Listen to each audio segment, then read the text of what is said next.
Pagkat ikaw lamang aking kalakasan. Sa piling mo, tagumpay ko'y naranasan.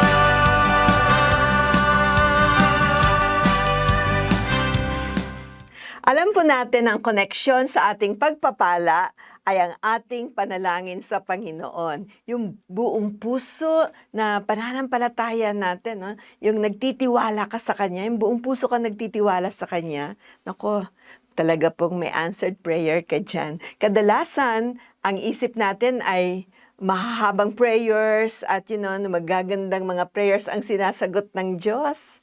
Well, sa akin pong experience, ay sinasagot din po niya yung maigsing panalangin natin, mga three-letter word or 4 na salita, di ba? Ay panalangin, wala po yung sa haba ng prayer natin, kundi sa katapatan ng ating puso. May mga times sa mahaba ang prayers mo, okay lang po yun. Pero may mga panahon naman, maigsi ang prayers mo, pero umaabot din po sa Panginoon yon. O, natutuwa na po yung mga hindi mahaba mag-pray. Pwede naman pala yung maiksing prayer. Pero sinasabi ko po, depende yan sa sitwasyon. Amen. Narito ang ilang maikling panalangin na maaari nating gawin in case of emergency o kaagyat na pangangailangan. Huwag ninyo pong pabayaan ang aking pamilya. Ito po ay isang panalangin. Lord, huwag niyo pong pabayaan ang aking pamilya. Tama po ba? Diba? Thank you, Lord. Lord, tulungan mo ko, magbigyan mo akong kalakasan. Yun, prayer din po yun. Amen. Thank you, Lord. Bigyan niyo po ako ng bagong kalakasan. Patuloy niyo po akong pahawakin sa iyo, Panginoon. Patuloy po akong hahawak sa iyo. Yung mga ganun po, di ba? Gawin mo akong matalino. Bigyan mo ako ng wisdom. Yan. Lord, ikaw ang lahat sa akin. It's a worship. No? Lord, ikaw ang lahat sa akin. Kayo po ang aking kapayapaan. No? Pag dumadaan tayo sa mga kinakabahan tayo, o may mga kaguluhan, you can pray, Lord, you are my peace. Ikaw po ang aking kagalakan. Ikaw po ang aking kapayapaan. At pwede rin tayo mag-pray ng kagaya nito, baguhin niyo po ang buhay ko, Panginoon. Control my words, Lord. So, thank you, Lord. Diba? So, i-practice po natin ito, lalo na sa panahon na tayo ay may pangangailangan. Diba? Huwag na kayo mag-isip para kung anong formula ng prayer ninyo. Yung sa loob niyo po, isabihin niyo sa Panginoon yung inyong panalangin. Amen. So, Jesus, Lord, tulungan mo ako sa sitwasyon na ito. Diba? So, magsulat po kayo ng mga maigsing panalangin. Homework niyo po yan. Okay? Gumawa po kayo ng isang notebook o isang papel na isulat niyo yung mga maigsing panalangin na pwede niyong gamitin or ginagamit niyo na madalas. Araw-araw ay dumudulog tayo sa Panginoon, sa panalangin. At isama po natin ang mga maigsing panalangin ito. Amen po ba?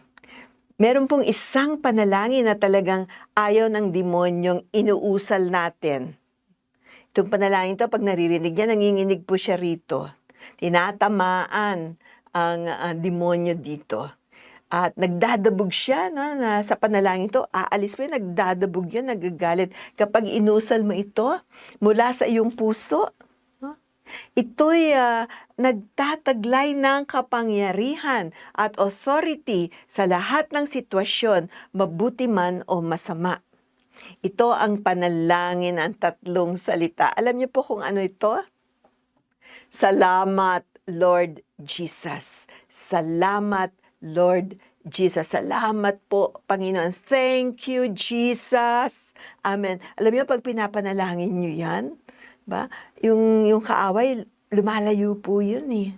Kasi kung galing sa puso mo yung pasasalamat sa Lord, wow, napaka-epektibo po niyan. Araw-araw ay tinatawag tayong magpapasalamat sa lahat ng bagay. No? Sa maliit na bagay, sa kaunti o marami, tayo po ay matutong magpasalamat. Sa unang Tesalonica 5:18, sa lahat ng mga bagay ay magpasalamat kayo sapagkat ito ang kalooban ng Diyos kay Kristo tungkol sa inyo. Mga unang Thessalonica 5:18. So, wag po nating kalimutan yan. Okay? So, hindi ginawa tayo para magreklamo at magnguingoy, no? May mga tao mahilig magreklamo, hindi lang na-answer yung prayer, reklamo na. Kapag hindi maganda ang takbo ng ating buhay, nagnguingi tayo, nagrereklamo tayo, nagagalit tayo. Parang pinapakita natin kasi sa Diyos na wala kang tiwala sa Kanya. Huh? Alam niyo yung tenga siguro ng Lord sumasakit, no? Pag nagngunguy-nguy tayo at nagrereklamo. Kaya inulat po ni Pablo sa Filipos chapter 2 verse 14, gawin ninyo ang lahat ng mga bagay na walang bulong-bulong at pagtatalo. Filipos chapter 2 verse 14. Amen. Thank you, Lord. So, nariyan po, no, ang mga panalangin mo. Hayaan mo mga panalangin mo ay palagi mong samahan ng pasasalamat. Ito ang pangkontra sa mga reklamo at pagngunguingoy. At napaka-effective nito against our enemy. Amen? Praise God. Sa Filipos 4:6-7, basahin po natin yan. Huwag kayong mabalisa. Para sa iyo to. Huwag kayong mabalisa sa anumang bagay, kundi sa lahat ng mga bagay sa pamamagitan ng panalangin at daing na may pasasalamat ay ipakilala ninyo ang inyong kahilingan sa Diyos. Sabihin mo daw mga kahilingan mo sa Diyos at ang kapayapaan ng Diyos na hindi masayod ng pag-iisip ay mag-iingat ng inyong mga puso at inyong mga pag-iisip kay Kristo Jesus. Yan po ay inulat sa Filipos chapter 4 verses 6-7. Balikan niyo po yan, i-meditate niyo yan, lalo ngayon na kailangan mong magpasalamat sa Panginoon. Praise God. Alam niyo po ba, kaya po ng Diyos ang lahat.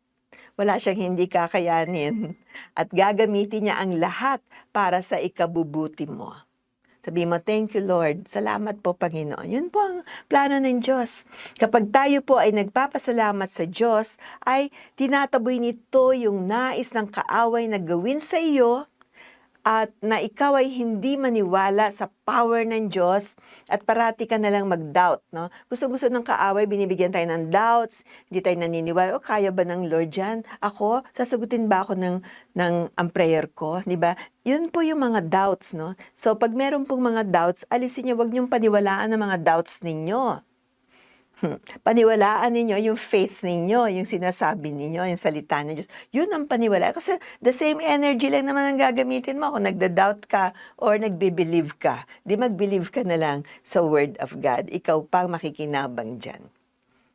So, alam niyo po, hanggang pinapabayaan nating maging ugali natin ito, yung tanggap tayo ng tanggap na. Das nangyayari po yan sa atin. No? So, ang result po niya, nagiging mainisin tayo, mainipin, at mareklamo. Kasi ang dami nating doubts. Pero pag ikaw ay nagbabasa ng salita ng Diyos, at meron kang mga nakakausap, na kapwa mo Kristiyano, makakapagtulungan po tayo. Sabi mo, huwag ka nang mag-doubt, di ba? Ito ang promise ng Panginoon. So, ngayon, alam na natin na ayaw ng Diyos sa tayo nagrereklamo even sa panalangin, di ba? Sa halip kung tayo ay magpapasalamat, ay lalago ang ating faith. Magkakaroon tayo ng contentment. Magpapasalamat ka, mawawala na yung kailan ba itong mangyayari. Basta you are contented that God has listened to your prayer at alam natin na sasagutin tayo ng Panginoon. Sinulat pa rin ni Pablo sa Filipos 4:11-12. Hindi ko sinasabi ito dahil nanghihingi ako ng tulong sa inyo, sapagkat natutunan kong maging kontento anuman ang kalagayan ko. Marunong akong mamuhay sa hirap o ginhawa. Natutunan ko na ang lahat ng ito kaya maging anuman, kahit maging anuman ng kalagayan ko. Kaya maging anuman ang kalagayan ko. Busog man or gutom, sagana o salat, kontento pa rin ako. Filipos chapter 4 verses 11 to 12. Wow! What a great revelation.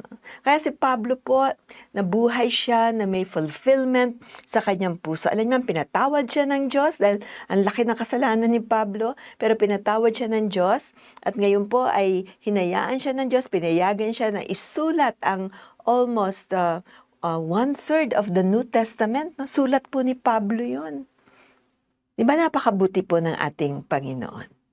Amen. Praise God. So, hindi ko na po uulitin yan, yung verse na yan. Kaya yan po ay babalikan na lang ninyo sa Filipos chapter 4, 11 to 12.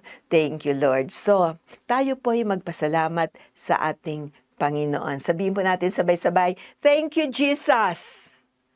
Salamat, Panginoong Jesus, sa araw na ito, Lord. Salamat po, Panginoon. Kompletong panalangin na ito ng pananampalataya. Nakapokus tayo hindi sa mga bagay na wala pa sa atin.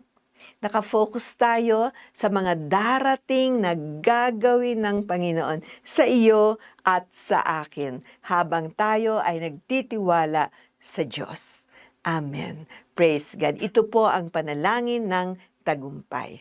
At dahil dito, maaari tayong magkaroon ng araw-araw na pagpapala. Hanggang sa muli, ito po ang inyong lingkod na si Bishop Vicky. Ako po'y nagpapaalam sa inyo and God bless you. Bye-bye.